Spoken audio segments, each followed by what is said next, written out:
PM Narendra Modi आज से कर्नाटक के 2 दिवसीय दौरे पर। विधानसभा चुनाव के मद्देनजर चुनावी जनसभाएं करेंगे संबोधित।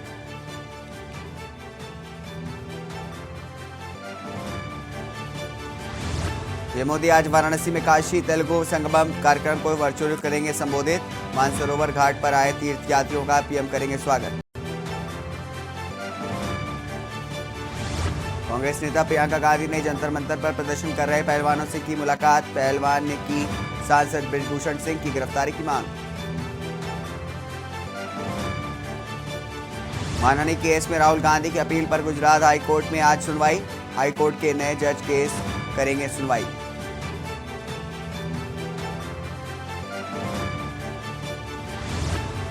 लेकिन मुख्यमंत्री अरविंद केजरीवाल आज धरना स्थल पर पहलवानों से करेंगे मुलाकात। यौन पीड़न मामले में पहलवान कर रहे प्रदर्शन।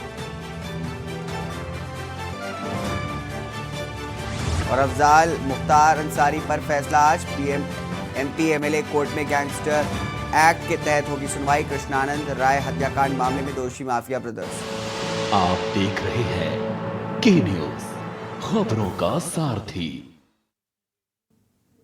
नमस्कार, स्वागत है आपका। आप देख रहे हैं न्यूज एट 9 AM।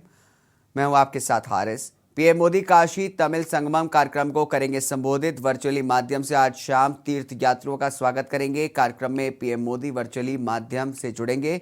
शाम 6 बजे से लेकर के रात 9 बजे तक होगी सांस्कृतिक कार्यक्रम।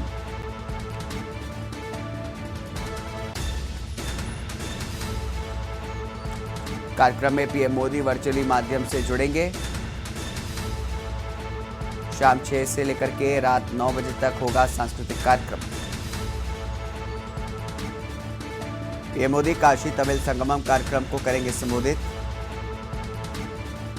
वर्चुअली माध्यम से आज शाम तीर्थ यात्रियों का स्वागत होगा। कार्यक्रम में पीएम मोदी वर्चुअली माध्यम से जुड़ेंगे। शाम 6 बजे से लेकर के रात 9 बजे तक ये सांस्कृतिक कार्यक्रम होगा।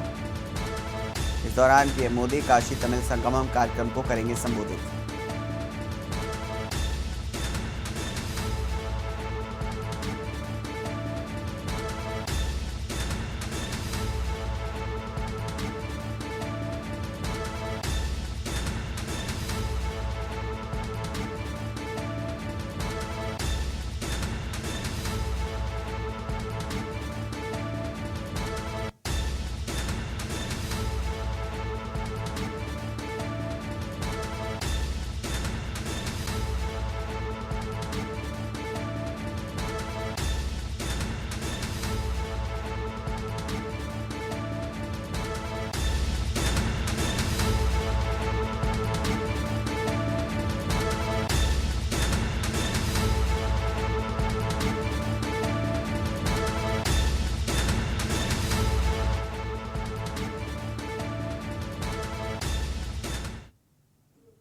वहीं गाजीपुर से बड़ी खबर आपको बता दें। माफिया अफजाल और मुख्तार अंसारी पर फैसला आज होगा। एमपी एमएलए कोर्ट में गैंगस्टर एक्ट के तहत सुनवाई होगी।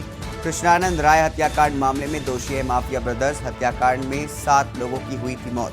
2007 में गैंगस्टर एक्ट के तहत मुकदमा दर्ज हुआ था। बड़ी खबर आपको बता रहे गाजीपुर से। हत्याकांड में 7 लोगों की मौत हुई थी। को लेकर के 2007 में गैंगस्टर एक्ट के तहत मुकदमा दर्ज भी हुआ था। गाजीपुर से माफिया अफजाल मुख्तार अंसारी पर फैसला आज होगा। एमपी एमएलए कोर्ट में गैंगस्टर एक्ट के तहत सुनवाई होगी। कृष्णानंद राय हत्याकांड मामले में दोषी हैं माफिया ब्रदर्स।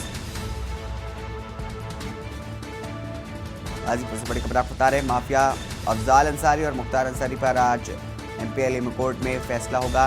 गैंगस्टर एक्ट के तहत सुनवाई होगी। कृष्णानंद राय हत्याकांड मामले में दोषी हैं माफिया ब्रदर्स। हत्याकांड में 7 लोगों की हुई थी मौत। 2007 में गैंगस्टर एक्ट के तहत मुकदमा दर्ज हुआ था। गाजीपुर से बड़ी खबर आपको बता रहे हैं। माफिया अफजाल अंसारी और मुख्तार अंसारी पर आज फैसला होगा। एमपीएलए में कोर्ट में गैंगस्टर एक्ट के तहत सुनवाई होगी। कृष्णानंद राय हत्याकांड मामले में दोषी हैं माफिया ब्रदर्स।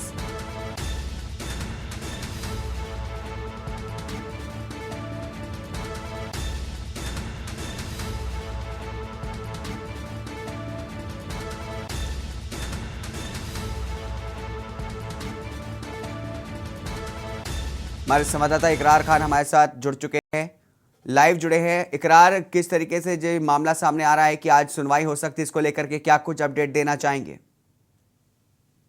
जी, बता देना चाहता हूँ, माफिया पूर्व विधायक मुख्तार अंसारी और उनके बड़े भाई सांसद अफजाल अंसारी के ऊपर 2005 में किशन राय के साथ 7 लोगों की निर्मम हत्या हो गई थी। उसमें मुख्तार अंसारी और वर्तमान में सांसद अफजाल अंसारी जो बसपा के वर्तमान में सांसद, इनके ऊपर गैंगस्टर 2007 में मोहम्मदाबाद थाने में मुकदमा कायम होता है, जिसकी सुनवाई 15 अप्रैल को थी। लेकिन जिला मजिस्ट्रेट के थोड़े अवकाश होने के कारण सुनवाई को 29 अप्रैल को कर दिया गया है। अब देखने वाली बात है कि आज सुनवाई होती है कि फिर अगली नेक्स्ट डेट पड़ती है। जी, ये लगातार जैसे कि आपने बताया कि इस मामले को टलता आ रहा है, क्या हो सकता है कि आज इस पर कोई फैसला आ सकता है, कोई बड़ा फैसला आ सकता है? और अगर सुनवाई होती है तो किस तरह की सुनवाई होगी और उसके बाद क्या सजा दी जा सकती है? जी, मैं बता दूं कि मैं मुख्तार अंसारी के वकील और अफजाल अंसारी, सांसद अफजाल अंसारी के वकील लियाकत अली साहब ने बात की तो उन्होंने बताया कि जैसे इस तहत परिधान में कम से कम 10 साल तक की सजा है। अब देखना है कि कोर्ट क्या फैसला देती है। हालांकि लोगों में संशय भी बना है कहीं ना कहीं आज जो सजा का ऐलान कर दिए थे, इसको नेक्स्ट दिन भी बदला जा सकता है। जी,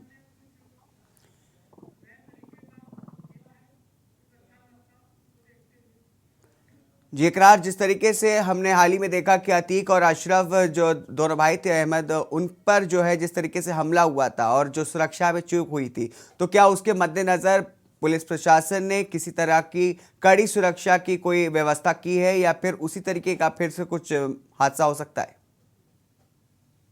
जी, मैं बता देना चाहता हूँ कि पुलिस प्रशासन की तरफ से बहुत ही पुख्ता व्यवस्था की गई है। हालांकि मैं बता दूं, कोर्ट को पुलिस छावनी के तौर पे तब्दील कर दी गई है। चप्पे चप्पे पुलिस के अधिकारी मौजूद हैं यहाँ। एडिशनल एसपी और सीआरए और जिले के खुद कप्तान मॉनिटरिंग कर रहे हैं, कहीं भी सुरक्षा में कहीं चूक न पाई जाए। हालांकि कोर्ट में अभी मैं बता दूं कितनी फोर्स तैनात हो गई है कि जिसके लोगों को कोर्ट के अंदर जो आ रहे हैं जा रहे हैं उनको चेक किया जा रहा है। चेक करने के बाद बाकायदे उनको अंदर एंट्री करने का आदेश दिया गया है। जगराज, जिस तरीके से अतीक अहमद पर पहले कार्रवाई हुई थी, उसके बाद अब मुख्तार अंसारी पर कार्रवाई हो रही है। हालांकि जो माफियाओं की जो लिस्ट है यूपी में, बड़ी कुछ हाल ही में ही यूपी गवर्नमेंट ने एक लिस्ट जारी की थी जिसमें कई सारे नाम थे, लेकिन अब देखा जा रहा है कि प्रमुखता से जो सरकार है, क्या ऐसा हो सकता है कि एक विशेष समुदाय के जो गैंगस्टर हैं उन्हीं पर ही निशाना साधा जा रहा है, या जो अन्य जो गैंगस्टर हैं उन पर भी कोई कार्रवाई हो सकती है?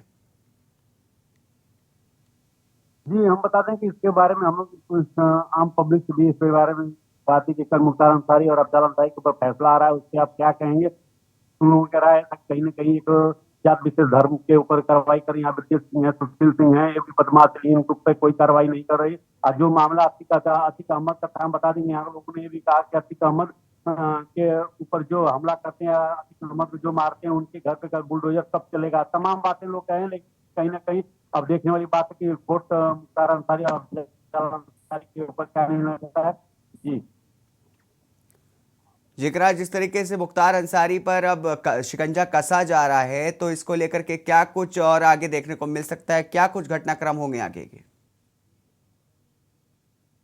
जी, मैं बता देना चाहता हूँ कि मुख्तार अंसारी बड़े भाई सांसद अफजाल अंसारी के ऊपर लगातार पुलिस प्रशासन का शिकंजा कसता जा रहा है। और मैं बता दूं कि उनकी वाइफ जो थी, उनके ऊपर भी पहले 25,000 इनाम था, उसके बाद उनको भी इनाम की राशि बढ़ा दी गई है। उनके एक लड़के जो वर्तमान में विधायक सदस्य हैं, वो भी वर्तमान में जेल में है। उनकी बहू है, वो भी जेल में। कहीं ना कहीं मुख्तार अंसारी के परिवार के ऊपर कानून का शिकंजा कसता जा रहा है। और देखने वाली ये बात है कि आज एमपी एमएलए कोर्ट में गैंगस्टर एक्ट गैंगस्टर के तहत जो फैसला आने वाला, उसके अब देखने वाली की बात है कि क्या कोर्ट क्या निर्णय आता है। क्या अफजाल अंसारी बरी हो जाते हैं या अफजाल अंसारी को सजा होता है? अगर अफजाल अंसारी सजा उनको होती है तो उनके साथ साथ अफजाल अंसारी की सदस्यता भी रद्द हो जाएगी। उसके बाद कहीं ना कहीं फिर लोकसभा के लिए उपचुनाव की भी प्रशासन को और सरकार को तैयारी करनी पड़ेगी। अब देखने वाली बात है कि आखिर में कोर्ट क्या फैसला आता है। जी, जी करार, बहुत बहुत धन्यवाद आपका तमाम जानकारी विस्तार से हमारे साथ साझा करने के लिए।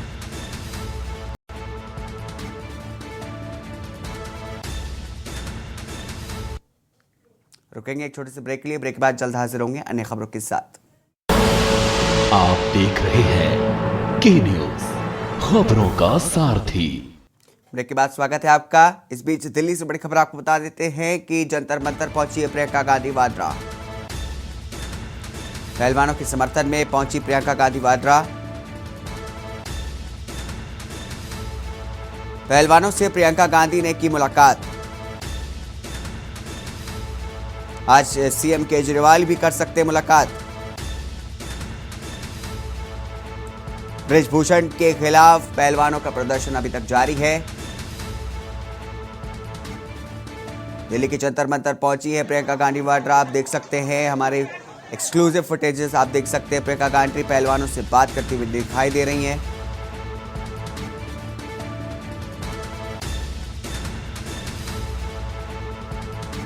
पहलवानों से प्रियंका गांधी ने की है मुलाकात। आज पहलवानों की बात कोई नहीं सुन रहा है, प्रियंका गांधी ने बयान दिया है। ब्रिजभूषण के खिलाफ पहलवानों का प्रदर्शन अभी तक जंतर मंतर के जारी है। आपको बता दें कि पहलवानों के समर्थन में प्रियंका गांधी वाड्रा भी उतर आई। इस दौरान उन्होंने पहलवानों से मुलाकात की है, उनसे बातचीत की है, उनकी समस्याएं सुनी। प्रियंका गांधी ने कहा कि आज पहलवानों की बात कोई नहीं सुन रहा है। दिल्ली के ब्रिजभूषण के खिलाफ पहलवानों का प्रदर्शन अभी तक दिल्ली में जारी है। आपको बता दें कि पहलवानों के समर्थन में अब प्रियंका गांधी वाड्रा भी मैदान में उतर आई। अब देख सकते हैं कि प्रियंका गांधी रेसलरों से बात कर रही है, खासकर की जो महिला रेसलर हैं उनसे जाकर के वो बातचीत कर रही है, उनकी समस्याओं को सुन रही है।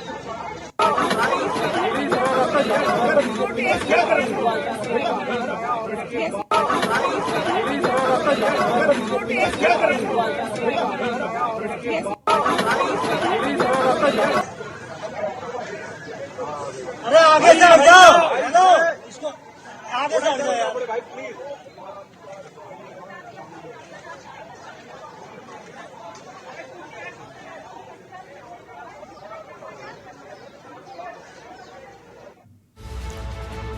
तो आपको दिखा रहे हैं लगातार कि प्रियंका गांधी वाड्रा जो है वो अब पहलवानों के समर्थन में मैदान में उतर आई हैं। हालांकि पिछले 6 दिनों से पहलवान प्रदर्शन कर रहे थे और अदालत में याचिका भी उनकी सुनी गई, जिसके बाद ब्रिजभूषण पर अब एफआईआर दर्ज हो चुकी है। इसके बाद जो है प्रियंका गांधी वाड्रा पहलवानों के समर्थन में उतरी है। हालांकि वो पहले भी उतर सकती थी, लेकिन अब जब देखा होगा कि मामला जब गर्म हो रहा है, उसके समर्थन में उतर के उनकी बातें सुनी हैं, उनकी समस्याओं को सुना है। खास करके आप देख सकते हैं कि महिला जो रेसलर है उनसे वो बात करती हुई नजर आ रही है। आज शाम को 4 बजे पहलवानों से मिलने जाएंगे दिल्ली। आज पहलवानों की बात कोई नहीं सुन रहा है, प्रियंका गांधी ने बयान दिया है। इस्तीफा दे ब्रिजभूषण सिंह, प्रियंका गांधी ने मांग की है। केजरीवाल आज पहुंच सकते हैं, सीएम केजरीवाल।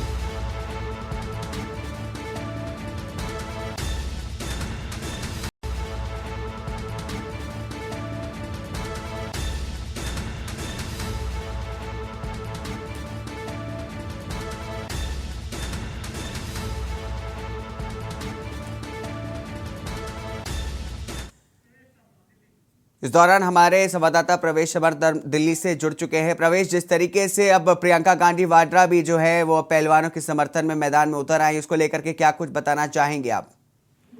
जी बिल्कुल मैं आपको बता दूं कि जब से सुप्रीम कोर्ट ने ब्रिजभूषण के ऊपर एफआईआर के आदेश, राजनीतिक पार्टियों में हलचल शुरू हो गई है। कल आम आदमी पार्टी भी शाम को दिल्ली की शिक्षा आतिशी भी पहुंची थी और मंत्री भी पहुंचे थे, और वही मैं आपको बता दूं उससे पहले भूपेंद्र सिंह हुड्डा पहुंचे थे और प्रियंका गांधी भी पहुंच गई हैं और प्रियंका गांधी कर रही है और इस मुद्दे को लेकर राजनीति करने की अब शुरू हो चुकी है। जी जी, तो जिस तरीके से आपने बताया कि काफी दिनों से जो है वो पहलवान प्रदर्शन कर रहे थे और वो आह्वान कर रहे थे विपक्षी नेताओं से उनके समर्थन में आने के लिए।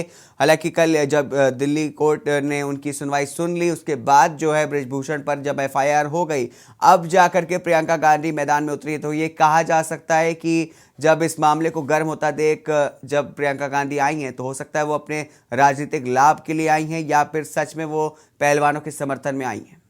जी देखिए, कहीं ना कहीं प्रियंका गांधी ने पहलवानों के अखाड़े में, मैं कहूँ जंतर मंतर पर पहुंचने में देर कर दी है, क्योंकि वो पिछले 5 दिन से बार बार चिल्ला रहे थे, आह्वान कर रहे थे। कई बार हमने देखा विघ्नेश फोगाट और साक्षी मलिक दोनों रोती हुई दिखाई दी, दोनों ने हाथ जोड़कर बार बार विनती की। वहीं बजरंग पुनिया ने कई बार सामने मीडिया के सामने ये हाथ जोड़कर प्रार्थना करी कि खा पंचायतें और हमारा समर्थन करें, हम झूठ नहीं बोल रहे हैं, हमें आप लोगों की आवश्यकता है, हमारा साथ दें। लेकिन 4 से 5 दिन बीतने के बाद कोई भी पार्टी ने हलचल नहीं हुई और ना किसी ने वहां पर जाने की सोची। लेकिन सिर्फ हरियाणा की बात करें तो हरियाणा से खाप पंचायत, लेकिन हैरान करने वाली बात है, जैसी हुआ और उसके बाद लगातार राजनीतिक पार्टियों में हलचल शुरू है और राजनीतिक पार्टियां वहां पर पहुंच रही हैं। जी, तो जिस तरीके से कहा जा रहा है कि हो सकता है कि आज दिल्ली के सीएम अरविंद केजरीवाल भी जंतर मंतर पर पहलवानों से मिलने जा सकते हैं, इसको लेकर के क्या कुछ कहा जा सकता है? जी देखिए, बिल्कुल, जब आतिशी दिल्ली की शिक्षा मंत्री और आम आदमी पार्टी की मंत्री हैं वो पहुंची थी, तो कल ये कयास लगाए जा रहे थे कि केजरीवाल उन्हीं के साथ पहुंचेंगे, लेकिन वो किसी अन्य कार्यक्रम की वजह से वहां पे नहीं पहुंच पाए थे। तो आज पूरी संभावना बताई जा रही है कि आज दिल्ली के मुख्यमंत्री भी पहलवानों के समर्थन में पहलवानों से मिलने पहुंचेंगे और शाम लगभग 4 बजे का समय बताया जा रहा है जब जी, तो प्रवेश, जिस तरीके से आपने बताया कि हो सकता है कि अरविंद केजरीवाल आज शाम 4 बजे पहलवानों से मिलने जा सकते हैं, उनके साथ और भी कोई अन्य नेता हो सकता है, बड़ा नेता?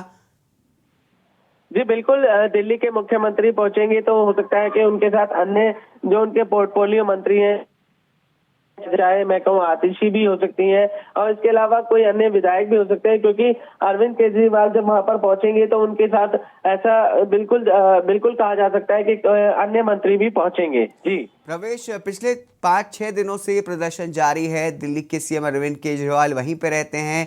क्या ऐसा कहा जा सकता है कि अरविंद केजरीवाल ने प्रियंका गांधी के से देर कर दी पहुंचने में?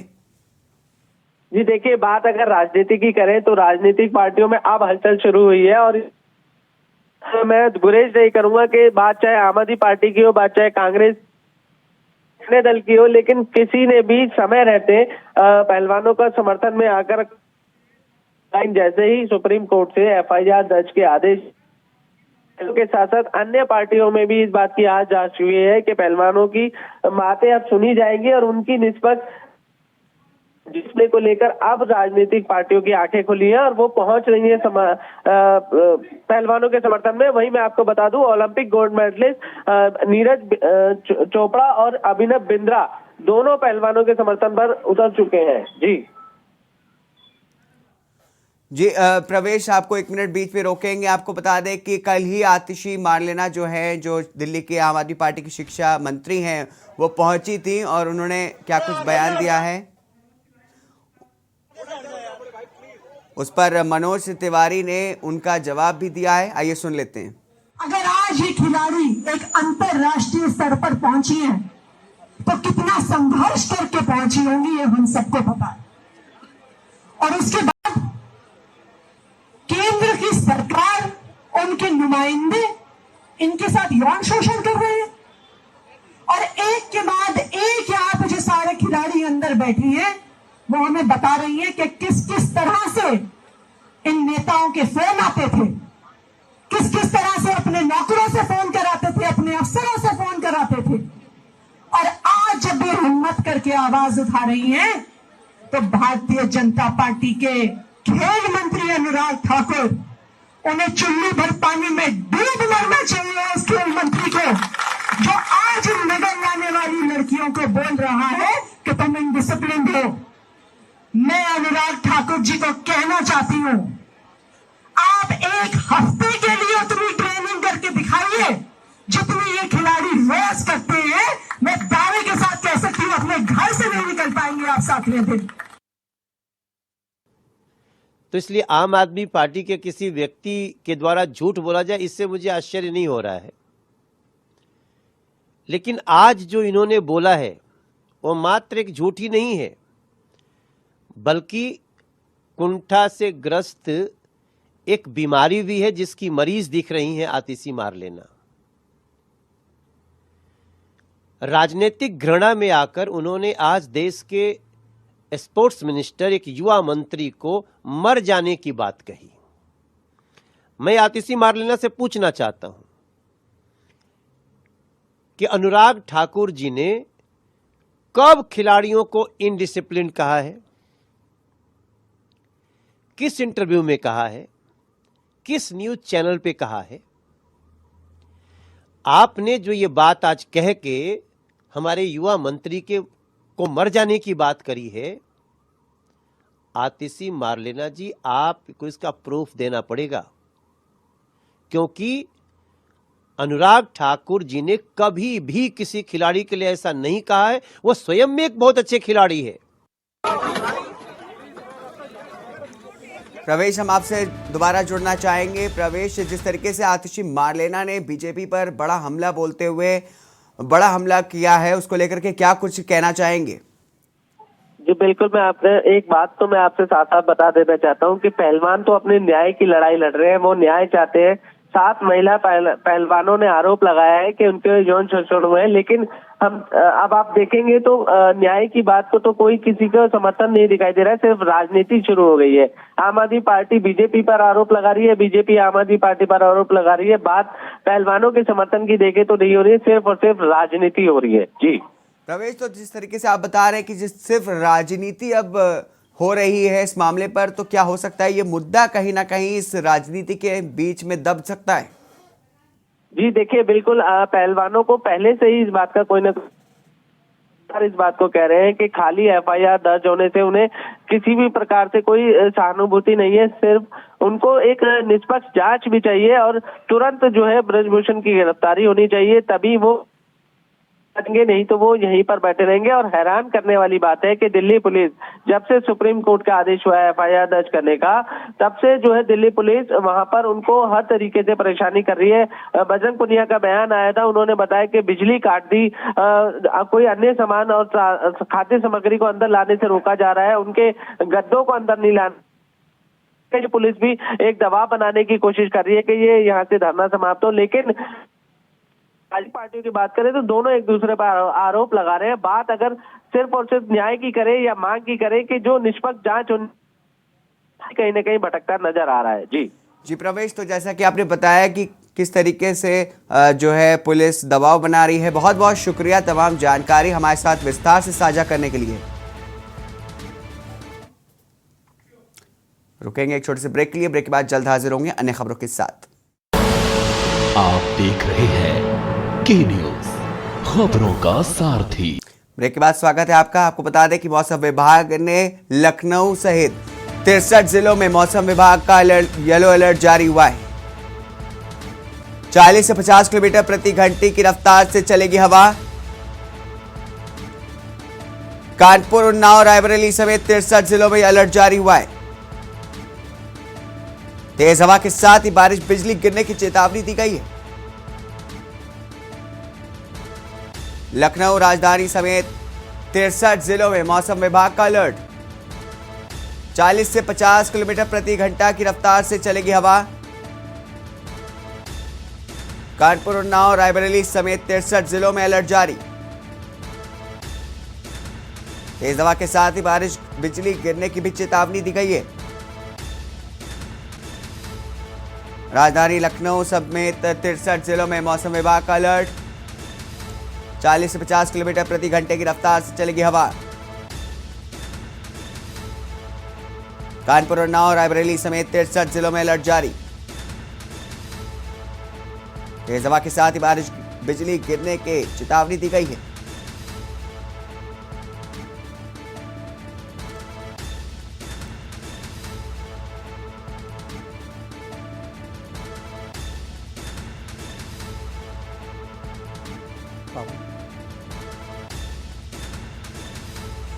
इस मामले पर बात करने के लिए हमारे संवाददाता लखनऊ से पवन तिवारी हमारे साथ लाइव जुड़े हुए हैं। पवन, जिस तरीके से लगातार जो है मौसम करवट ले रहा है इसको लेकर के, जबकि मई आने वाला है और गर्मी होनी चाहिए, इस समय जिस तरीके से मौसम अपना प्रकोप दिखा रहा है इसको लेकर के क्या कुछ बताना चाहेंगे?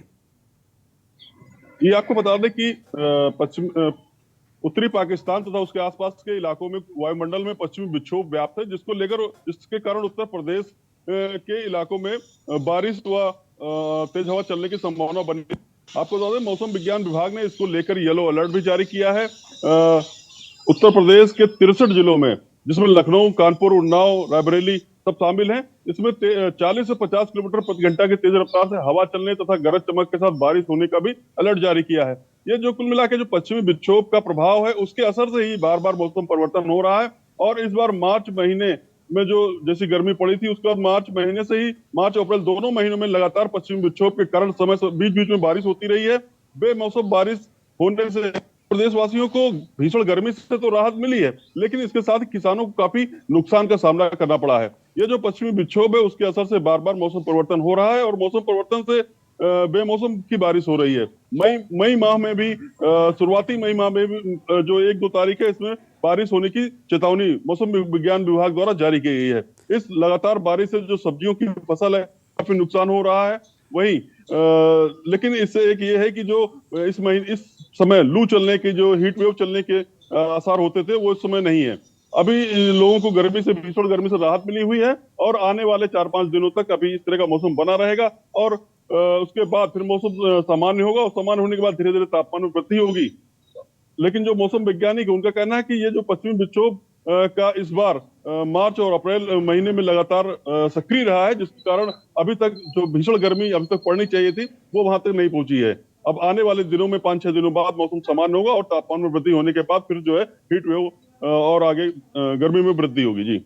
जी तो पवन, जिस तरीके से आपने बताया कि मौसम के बदलाव की वजह से फसलों को बहुत नुकसान हो रहा है, जिसकी वजह से किसान काफी परेशान हैं, इसके लेकर के और विस्तार से क्या कुछ बताना चाहेंगे? किस तरीके का नुकसान होता है और क्या स्वास्थ्य संबंधी बीमारियां फैल सकती हैं इस मौसम से? हाँ जी, आपको बता दें जो ये मौसम है, जैसे मार्च माह में जो गेहूं की फसल एकदम तैयार खड़ी थी और जो उत्तर प्रदेश है, जो यहाँ पर गेहूं ही जो मुख्य फसल होती है, इसके सारे किसान रहते हैं और इस बार गेहूं की फसल अच्छी हुई थी। लेकिन जो बेमौसम बारिश हुई थी मार्च माह में, उससे गेहूं की फसल में लगभग 30 से 40% का नुकसान हुआ था। इसको लेकर सरकार भी अलर्ट हुई थी और उसने अपने मातहतों को निर्देश दिए थे कि वो खेतों में जाकर, गांव-गांव जाकर, खेतों में जाकर नुकसान का पता लगाएं और जिनको भी जितना नुकसान हुआ है उस हिसाब से उसकी भरपाई करने के भी निर्देश साफ तौर से उत्तर प्रदेश सरकार द्वारा जारी किए गए थे। जिसके बाद जो उत्तर प्रदेश सरकार के मातहत हैं, जिलाधिकारी हैं और टीम है, लेखपाल है, सब लोग मौके पर गए और उसकी जांच पड़ताल करने के बाद जो उनको मुआवजा है उसको देने की भी बात कही जा रही थी। लेकिन अब इस समय जो ये अप्रैल और मई माह में की जो बात की जाए तो इसमें आम की फसल जो बिल्कुल तैयार है और तैयार हो रही है और इस समय जो बेमौसम बारिश हो रही है और आंधी तूफान आ रहा है, इसके कारण आम की फसलों को भी काफी ज्यादा नुकसान पहुंचा है। आम के बागानों से भी हमने बात की तो उन्होंने बताया कि इस आंधी और तूफान और बारिश और कहीं कहीं ओलावृष्टि जो हुई थी उससे कम 50% से अधिक आम की फसलों को नुकसान पहुंचा है। और बात की जाए बीमारियों की तो दो रसा मौसम है, एकदम से जो है पानी गिरने के बाद जो संक्रामक बीमारियां उनके फैलने का खतरा बढ़ जाता और जिसको लेकर लगातार जो राजधानी के हॉस्पिटल है वहां पर सर्दी जुकाम बुखार के मरीज लगातार हैं और एकदम से गर्मी भी अचानक हो जाती है तो गर्मी से भी लोग बीमार हो रहे हैं, लू भी लग जा रही है। वही अचानक पानी जब तो जो संक्रामक कीटों से जो होती है वो नहीं, जिसको लेकर स्वास्थ्य विभाग में भी अलर्ट जारी किया गया है। और कुल मिलाकर जो मौसम है, अचानक जो बारिश का और धूप निकलने का, इससे तो किसानों को भी नुकसान हो रहा है और साथ ही स्वास्थ्य संबंधी भी कई बीमारियां फैल रही हैं। जी पवन, बहुत बहुत शुक्रिया तमाम जानकारी विस्तार से हमारे साथ साझा करने के लिए।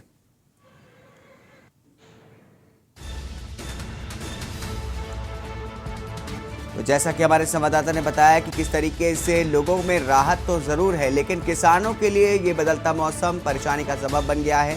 आपको बता रहे कि मौसम विभाग ने 63 जिलों में आज येलो अलर्ट जारी किया है। लखनऊ समेत 63 जिलों में भारी बारिश के साथ साथ बिजली गिरने की भी आशंका जताई गई है।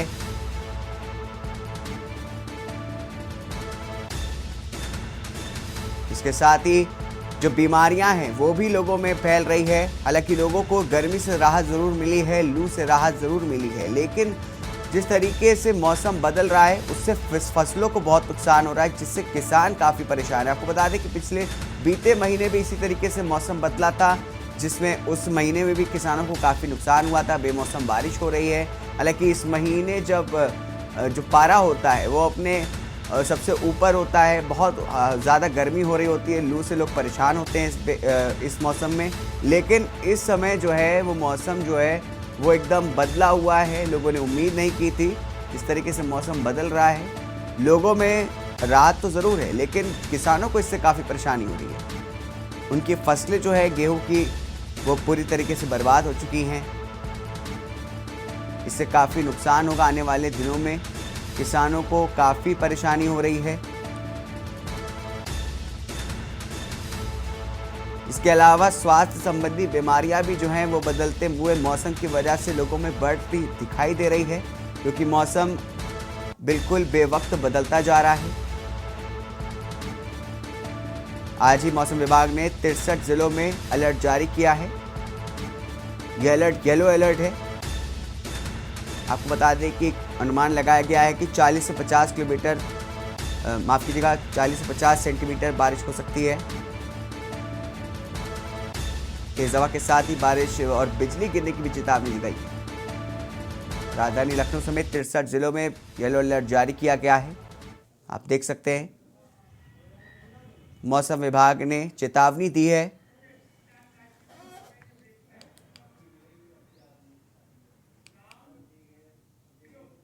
वहीं बुलंदशहर से इस वक्त की बड़ी खबर आपको बता दें कि डीएम सीपी सिंह ने कुख्यात अपराधियों को किया है जिला बदर। दो कुख्यात अपराधी 6 माह के लिए जिला बदर किए गए हैं। बीबी नगर थाना क्षेत्र के जीतू और बबलू को सुनाई सजा। निकाय चुनाव के मद्देनजर अपराधी हुए जिला बदर। बीबी नगर थाना पुलिस ने सार्वजनिक मुनादी कर की घोषणा। निकाय चुनाव के मद्देनजर अपराधी हुए जिला बदर। बीबी नगर थाना पुलिस ने सार्वजनिक मुनादी करके घोषणा की है। डीएम सीपी सिंह ने कुख्यात अपराधियों को किया है जिला बदर। दो कुख्यात अपराधी 6 महीने के लिए जिला बदर किए गए। बीबी नगर थाना क्षेत्र के जीतू और बबलू को सुनाई गई सजा। डीएम सीपी सिंह ने कुख्यात अपराधियों को किया जिला बदर। तो कुख्यात अपराधी 6 महीने के लिए जिला बदर हो गए। बीबी नगर थाना क्षेत्र के जीतू और बबलू को सुनाई सजा। निकाय चुनाव के मद्देनजर अपराधी हुए जिला बदर।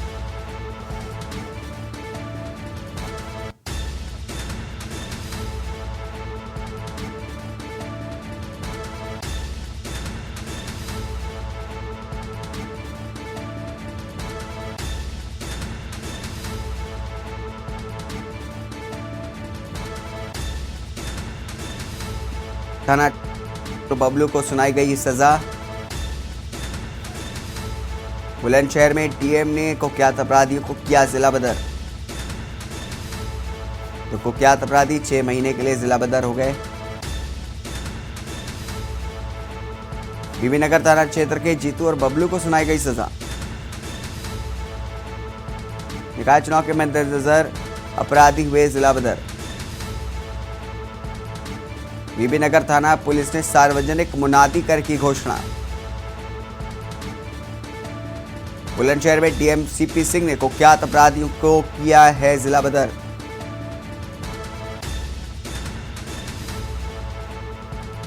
हमारे संवाददाता अनिल मीणा हमारे साथ इस समय जुड़ चुके हैं। अनिल, जिस तरीके से लगातार जो है कार्रवाई की जा रही है और अब जो है 2 कुख्यात अपराधियों को जिला बदर किया गया, उसको लेकर के क्या कुछ जानकारी देना चाहेंगे? जी देखिए, बिल्कुल मैं आपको बताऊं, जनपद बुलंदशहर नगर निकाय चुनाव को देखते हुए जनपद बुलंदशहर के डीएम सीपी सिंह ने एक कहीं ना कहीं बड़ा अहम फैसला लिया है। जो 2 कुख्यात जो अपराधी थे उनके लिए जिला बदर 6 माह के लिए जिला बदर किया गया है। और जिला बदर करने के साथ ही आदेश दिया गया है कि अगर जिले में दोबारा जिले में थाना क्षेत्र में कहीं दोबारा पाए जाए तो उनके खिलाफ सख्त से सख्त कार्रवाई हो जाएगी। उसको लेकर बीबी नगर थाना थाना पुलिस ने सार्वजनिक मुनादी करके जिला बदर गांव में घूम कर जिला बदर की घोषणा की है और घोषणा के बाद जो सभी लोग हैं और सभी लोगों से अपील की है कि अगर ये दोनों कुख्यात अपराधी हैं, अगर इनको किसी के द्वारा गांव में या जिले की सीमा में देखा जाता है तो तत्काल पुलिस को सूचना दें और इनके खिलाफ सख्त कार्रवाई। और देखिए, पुलिस ने जो बीबी नगर थाना पुलिस है बीबी नगर थाना पुलिस ने उन दोनों कुख्यात अपराधियों को स्वयं ले जाकर और जिले की सीमा के बाहर छोड़ा है और जिले की सीमा के बाहर छोड़ने के बाद ही उनके लिए चेतावनी भी दी है कि जनपद बुलंदशहर की सीमा के अंदर या थाना क्षेत्र में कहीं भी अगर दिखाई दिए तो सख्त कार्रवाई की है। जो जनपद बुलंदशहर के डीएम ने निकाय चुनाव को देखते हुए जिस तरह से ये अहम फैसला लिया है वो कहीं ना कहीं एक बहुत ही महत्वपूर्ण फैसला है, क्योंकि लगातार चुनावों में गड़बड़ी फैलाने की आखिर बीबी नगर जो नगर पंचायत है उसमें इन दोनों अपराधियों के द्वारा चुनाव को बिगाड़ने के माहौल की कोशिश की जा रही थी। उसको लेकर जनपद बुलंदशहर के डीएम सीपी सिंह ने ये फैसला लिया है और सख्त आदेश दिए हैं कि इस तरह के जो भी अपराधी हैं उनके खिलाफ इस तरह की कार्रवाई की जाएगी। जी अनिल, जिस तरीके से आपने बताया कि 2 अपराधियों को जिला बदर किया गया है, इसको लेकर के क्या कुछ और अपराधियों पर भी कोई कार्रवाई की जा सकती है?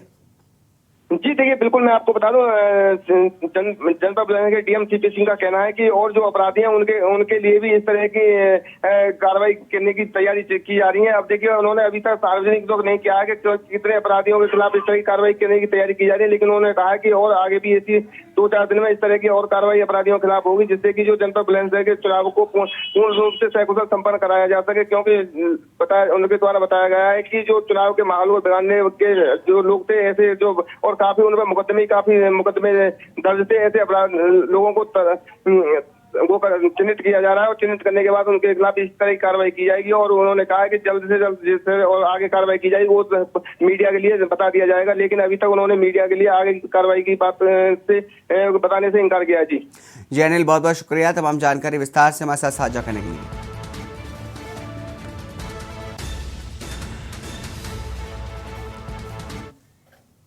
रुकेंगे एक छोटे से ब्रेक के लिए, ब्रेक के बाद जल्द हाजिर होंगे अन्य खबरों के साथ। आप देख रहे हैं के न्यूज, खबरों का सारथी। ब्रेक के बाद स्वागत है आपका। आपको कासगंज से बड़ी खबर आपको बता दें कि पुलिस ने 10,000 की इनामी को किया है गिरफ्तार। गैंगस्टर को किया गया है गिरफ्तार। गैंगस्टर का आरोपी है, पुलिस मुठभेड़ में गिरफ्तार किया गया है। पुलिस अभिरक्षा में जिला अस्पताल में भर्ती है। अवैध तमंचा, 3 कारतूस, 1 बाइक आरोपी से बरामद किया गया है। जनपद एटा थाना निदौला कला के गांव सहबाजपुर का निवासी है आरोपी अमापुर। पुलिस एसओजी टीम को मिली सफलता। एएसपी जितेंद्र दुबे ने किया घटनास्थल का निरीक्षण। अमापुर थाना के सिडपुरा रोड स्थित बेधड़क तिराहा की घटना का आपको बता रहे हैं। कब्जे से 1 अवैध तमंचा, 3 खोखा जिंदा कारतूस और 1 जिंदा कारतूस मिला है। आपको बता दें कि एक मोटरसाइकिल भी बरामद की गई है। गिरफ्तार आरोपी पर पड़ोसी जनपद में 8 दर्जन अभियोग है पंजीकृत। घायल आरोपी को पुलिस अभिरक्षा में कराया गया है जिला अस्पताल में भर्ती। जनपद एटा थाना निदौला कला के गांव का सहबाजपुर का निवासी गिरफ्तार।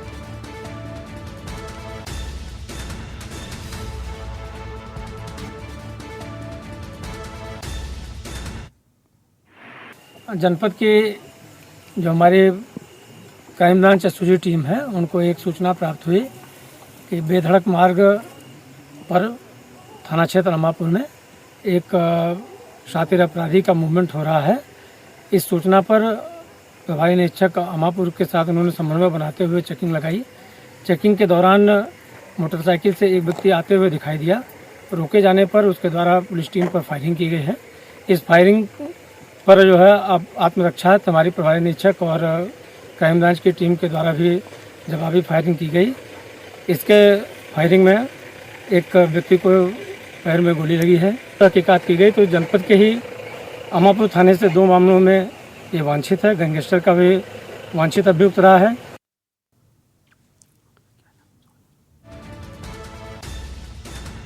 कासगंज से हमारे संवाददाता प्रशांत सोनी हमारे साथ इस समय मौजूद हैं। प्रशांत, जिस तरीके से गैंगस्टर पर पुलिस ने कार्रवाई की है, उसने गोली चलाई थी, उसको लेकर के क्या कुछ बताना चाहेंगे?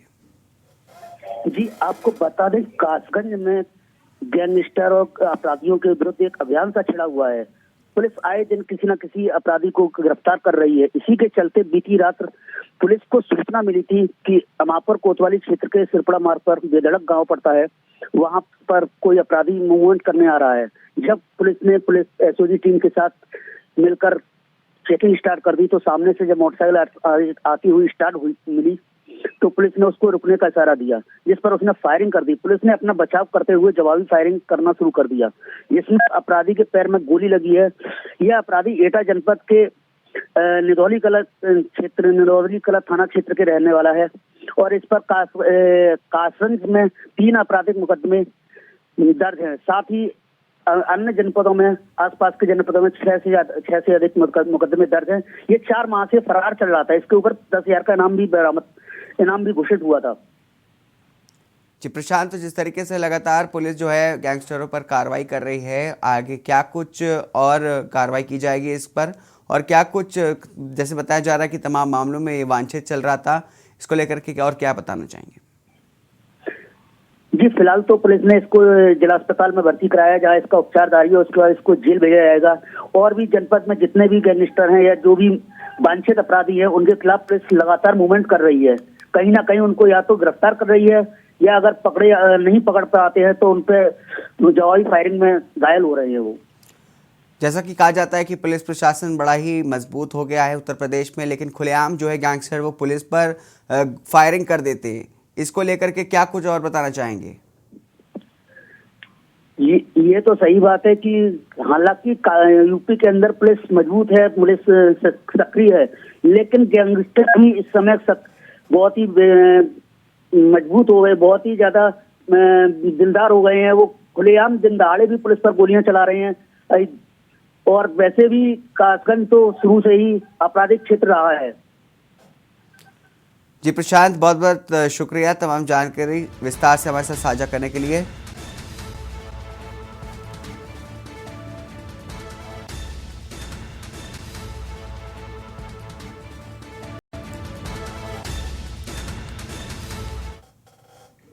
बुलंदशहर से बड़ी खबर आपको बता दें कि दबंगों ने परिवार पर किया है जानलेवा हमला। घर में घुस करके दबंगों ने वारदात को दिया अंजाम। धारदार हथियार और लाठी डंडों से परिवार पर हमला किया गया है। पीड़ित पक्ष के 4 लोग घायल हो गए हैं, अस्पताल में कराया गया है भर्ती। हमलावरों का आपराधिक रिकॉर्ड है। कोतवाली देहात के भटगड़ी गांव की घटना आपको बता रहे हैं।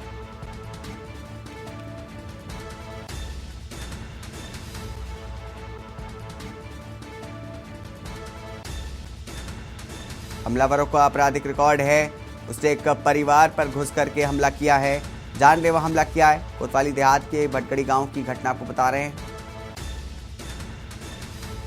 जहां पर कुछ दबंगों ने परिवार पर जानलेवा हमला किया है। घर में घुस करके दबंगों ने वारदात को अंजाम दिया। दबंगों ने परिवार पर जानलेवा हमला किया है। घर में घुस करके दबंगों ने वारदात को दिया अंजाम। धारदार हथियार से और लाठी डंडों से परिवार पर हमला किया गया है। पीड़ित पक्ष के 4 लोग घायल हुए हैं, अस्पताल में भर्ती कराया गया है। जो हमलावर है, जिन्होंने हमला किया है, उनके पीछे आपराधिक रिकॉर्ड पड़ा है। कोतवाली देहात के भटगड़ी गांव की घटना आपको बता रहे हैं।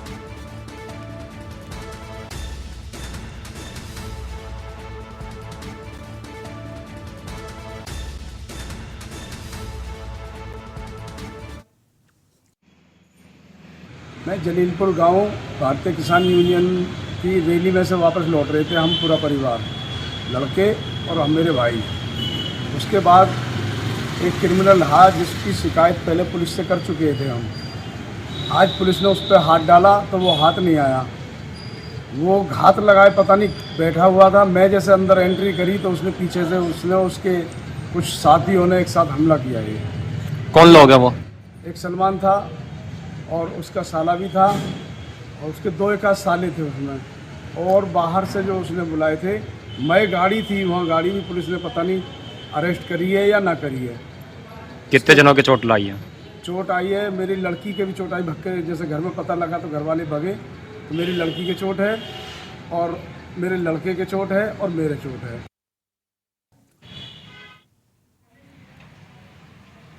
हमारे संवाददाता अनिल मीणा हमारे साथ फोन लाइन पर जुड़ चुके हैं। अनिल, जिस तरीके से एक परिवार पर हमला किया गया है, जानलेवा हमला किया है दबंगों ने, क्या वजह है कि दबंगों ने इस परिवार को अपना निशाना बनाया? ये देखिए, बिल्कुल मैं आपको बता दूं, अगर कोतवाली देहात के भाटगढ़ी गांव का मामला है, जहां एक परिवार जो भारतीय किसान यूनियन की सभा में से आ रहा था, उसको घर में पहुंचने के बाद जो दबंगों ने घर पर पहुंचते ही पीछे से हमला कर दिया, और हमला करने के बाद धारदार हथियार और लाठों डंडों से जिस तरह से हमला किया है, तो कहीं ना कहीं हम कह सकते हैं जिस तरह से दबंगों के हौसले बुलंद है, तो पुलिस की भी अगर इसमें लापरवाही देखने को मिली है कि पुलिस ने अभी तक अगर बात की जाए तो अभी तक भी कोई दबंगों के खिलाफ कोई कार्रवाई नहीं की है। हालांकि पीड़ित के तहरीर के आधार पर पुलिस का कहना यह है कि जांच की जा रही है, जांच में जो भी लोग दोषी होंगे उनके खिलाफ सख्त कार्रवाई की जाएगी। अब देखना कार्रवाई पुलिस कब तक कर पाती है, ये तो एक अपने आप में सवाल। लेकिन जिस तरह से दबंगों ने घर में घुसकर जिस तरह से परिवार के प्रत्येक सदस्य करीब 4 लोगों को पीट कर हथियार से घायल किया है, तो एक कहीं ना कहीं हैरान करने वाले दिन दहाड़े दबंग जिस तरह से घर में घुसकर मारपीट करते हैं, मारपीट करने के बाद भी कोई भी कार्रवाई नहीं होती है, तो एक अपने आप में कहीं ना कहीं पुलिस पे भी सवालिया निशान खड़े करता है।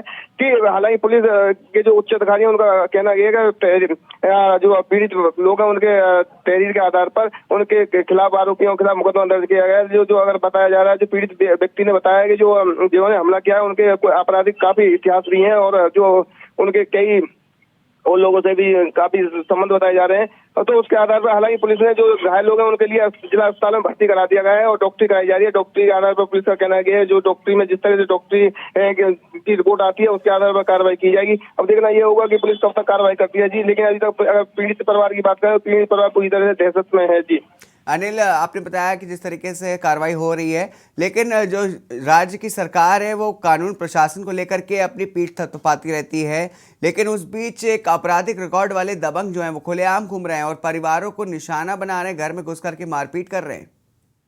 जी देखिए, ये बिल्कुल मैं आपको बता दूं, ये कहीं ना कहीं जो उत्तर प्रदेश के मुख्यमंत्री हैं वो लगातार कार्रवाई की बात कर रहे हैं और वो कार्रवाई कर भी रहे हैं, माफियाओं पर भी कार्रवाई कर रहे हैं, दबंगों के खिलाफ भी कार्रवाई कर रहे हैं। अगर लेकिन नगर नीचे के स्तर की बात की जाए तो कहीं ना कहीं जो नीचे का जो प्रशासन है वो कहीं ना कहीं पूरी तरह से उनके आदेशों की धज्जियां उड़ा रहा है। उनके जो आदेश है उन्हीं तरह से पूरी तरह फेल होते हुए साफ साफ दिखाई दे रहे हैं।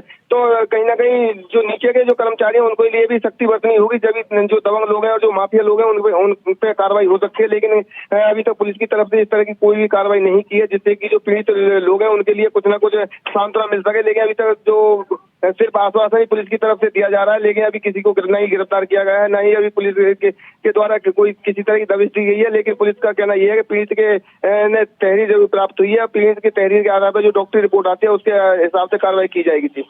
जनरल, बहुत बहुत शुक्रिया तमाम जानकारी विस्तार से हमारे साथ साझा करने के लिए।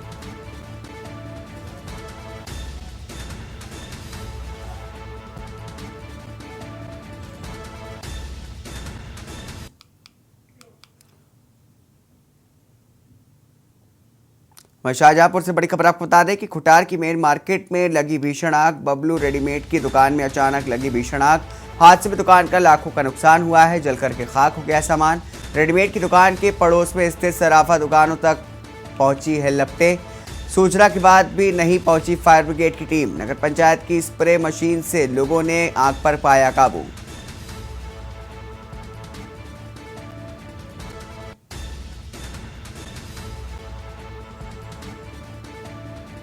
तो बड़ी खबर आपको बता रहे हैं सहारनपुर से, जहां पर एक रेडीमेड की दुकान पर भीषण आग लग गई। खुटार की मेन मार्केट में भीषण आग लगी है, आपको बता रहे हैं। बबलू रेडीमेड की दुकान में अचानक लगी भीषण आग।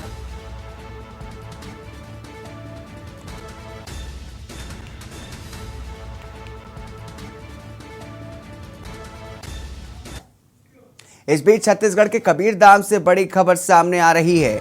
कबीरधाम जिले में अध्यक्ष के क्रेशर प्लांट की बड़ी कार्रवाई हुई है। कलेक्टर ने एसडीएम को दिए थे निर्देश। कमराह में चल रहा था कांग्रेस जिला अध्यक्ष का अवैध क्रेशर। कई महीनों से जारी था अवैध क्रेशर का प्लांट। कबीरधाम जिले में अध्यक्ष के क्रेशर प्लांट की बड़ी कार्रवाई हुई है। कलेक्टर ने एसडीएम को दिए थे निर्देश। कमराह में चल रहा था कांग्रेस जिला अध्यक्ष का अवैध क्रेशर। कई महीनों से जारी था अवैध क्रेशर प्लांट।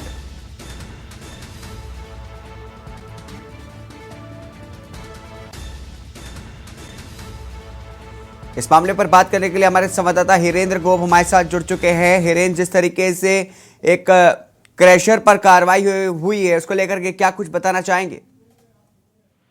जी, बता दें कि कबीरधाम जिले में जो कांग्रेस कमेटी के जिला अध्यक्ष नीलू चंद्र सिंह, जिसके द्वारा रिया परिक्षेत्र में अवैध क्रशर प्लांट का संचालन किया जा रहा था, जिसके जिला प्रशासन ने जब्ती कर बड़ी कार्रवाई की है।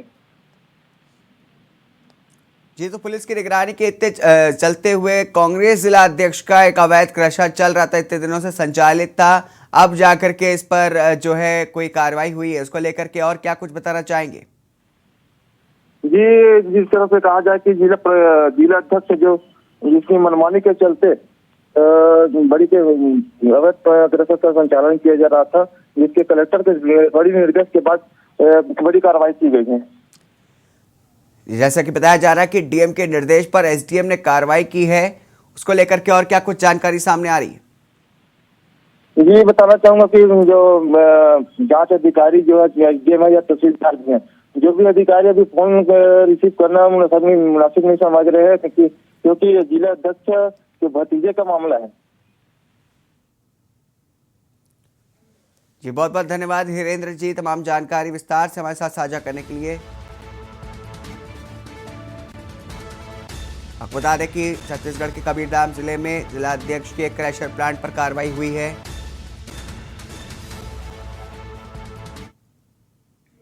इन्हीं खबरों के साथ इस बुलेटिन में इतना ही, दीजिए इजाजत।